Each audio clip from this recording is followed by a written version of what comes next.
Intelligent investor हे पुस्तक, त्याच्यामध्ये तो सांगतो की 1894 साली हा लेखक जन्माला आला, बेंजामिन ग्रॅहम. तो अस्तित्वात नाही, पण त्याचे विचार हे अजूनही अस्तित्वात आहेत. चांगले विचार हे अजरामर राहतात आणि ते तुम्ही सगळ्यांनी वाचले पाहिजे. तर मी तुम्हाला सगळ्यांना असं अपील करेन. त्याच्यामध्ये तो काय म्हणतो की स्पेक्युलेटर आणि इन्व्हेस्टर याच्यामधला फरक काय. स्पेक्युलेटर जे बरेचसे लोक आपल्यातले असतात, हे आर्थिक गुंतवणूक आपली पैसे वाढवावेत त्या उद्देशाने करतात आणि विषय बघत नाहीत, पण माझा पैसा कसा वाढेल एवढाच त्यांचा विचार असतो.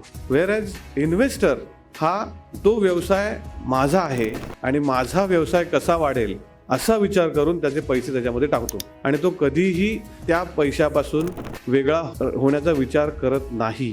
जोपर्यंत तो पैसे ते गुंतवलेले आहेत तोपर्यंत त्याचा विचार असतो की हा माझा व्यवसाय आहे आणि ह्या माझ्या व्यवसायामध्ये मी पैसे टाकतोय. हा व्यवसाय मोठा झाला तरच माझा पैसा पण मोठा होणार आहे आणि अशा हेतूने केलेली गुंतवणूक ही तुम्हाला सातत्याने मोठंच करत जाते.